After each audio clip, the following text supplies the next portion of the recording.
ব্রট to you by V-Guard, co-powered by Sensodyne ও ভিমল বলো কথা কেশরী। Associate sponsor UltraTech cement. Dilip আছেন দিলীপেই। আজও কড়া হুঁশিয়ারি বর্ধমান দুর্গাপুরের বিজেপির প্রার্থীর। মর্নিং ওয়াকে বেরিয়ে আজ কড়া হুমকি কাকে দিলেন?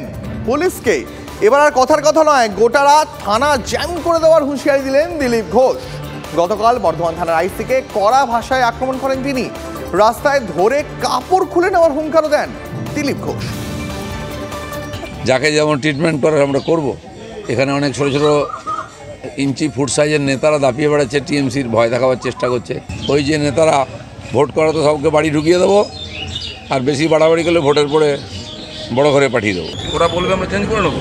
মমতা ব্যানার্জি 7 দিন 10 দিন বসে এটাই করেছে।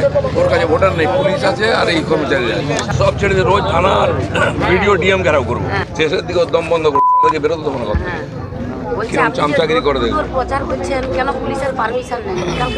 কে বলছে? ওর বাপের জমিদার নাকি? জুতিয়ে লম্বা করবো ওকে। আইসি হচ্ছে খুলে দেবো, চোর রাস্তায় নিয়ে এসে। এরপরে দিলীপ ঘোষ 5 বছর থাকবে, ঘর থেকে বেরোতে দেবো না ওকে। পুলিশ কি ভদ্রলোক নেই? ছোট লোকদের সঙ্গে এরকম কথা বলতে হয়, পুলিশের সঙ্গে সেরকম কথা বলতে হবে। শুনলেন পুলিশকে কি ভাষায় আক্রমণ করলেন দিলীপ ঘোষ। তৃণমূলের পক্ষ থেকেও কম আক্রমণ ধেয়ে আসেনি। কি বলছেন তৃণমূল কংগ্রেসের মুখপাত্র অরূপ চক্রবর্তী, শুনুন।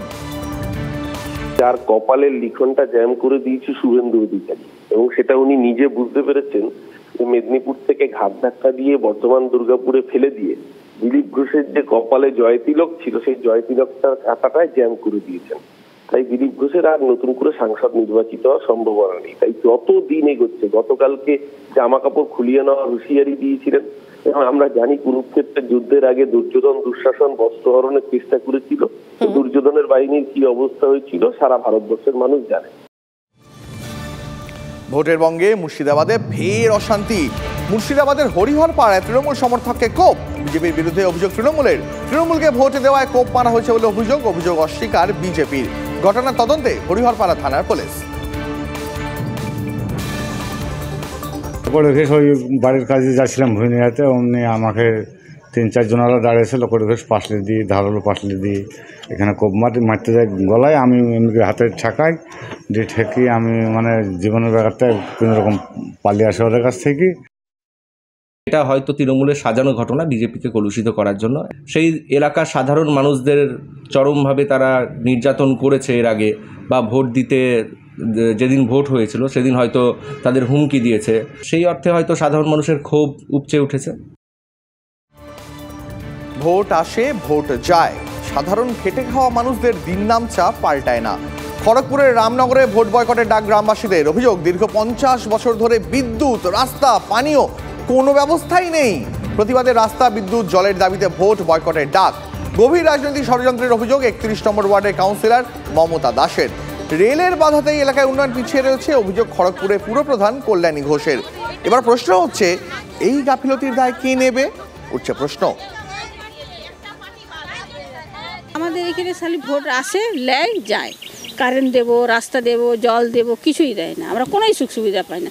তার জন্য এবছর আমরা ভোট বয়কট করছি। যতক্ষণ না আমরা কারেন্ট পাই ততক্ষণ ভোট দেবো না। কারেন্ট জন্য আমাদের এত কষ্ট যে সীমার বাহির কষ্ট বাবা। কারেন্ট দিব, জল দিব বলে এই আশ্বাসন তার দিয়ে আমাদের কাছ থেকে ভোট নিয়ে যান। তারপরে যখন ভোট হয়ে গেল, তারপরে আমাদেরকে কেউ চিনেন না।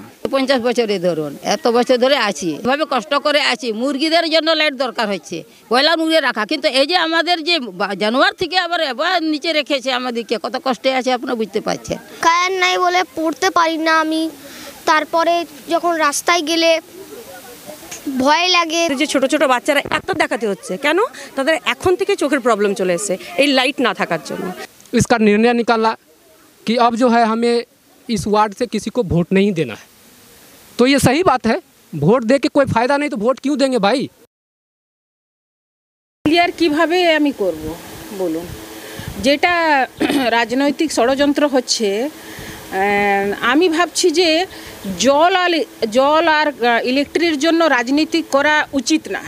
এটা আটকাচ্ছে পৌরসভা, আটকাচ্ছে রেল এনওসি দিলেও পৌরসভা আটকাচ্ছে, পৌরসভা কাজ করতে দিচ্ছে না। 31 নম্বরের কাউন্সিলর একটা ডিসপিউট হচ্ছে। কাউন্সিলর কাজ করার আগে কন্ট্রাক্টর থেকে পয়সা চাইছিল। যাই হোক, আমাদের কন্ট্রাক্টররা কাজ করেছে বসে, ও তো আমার কাছে এসে বসে কাজ করে নিয়ে গেছে, কখনোই তো আমি না বলিনি, সব সময় কাজ যখনই বলছি। হ্যাঁ হ্যাঁ, না হলে ও কোনোদিনই বলেনি, হয়তো এখন ইলেকশন পিরিয়ডে বলছে, না হলে ও যখনই যা চেয়েছে আমি কোনো রং দেখিনি।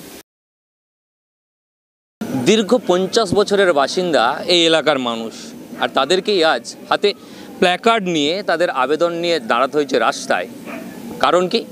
কারণ এলাকায় বিদ্যুৎ নেই, দীর্ঘদিন ধরে এলাকায় বিদ্যুৎ নেই, নেই পানীয় জল, নেই রাস্তাঘাট, সমস্ত রকমের অসুবিধার সম্মুখীন হতে হচ্ছে এই এলাকার মানুষদের। প্রায় 2000 মানুষের বাস, কিন্তু এদের দিকে তাকায় না কেউ।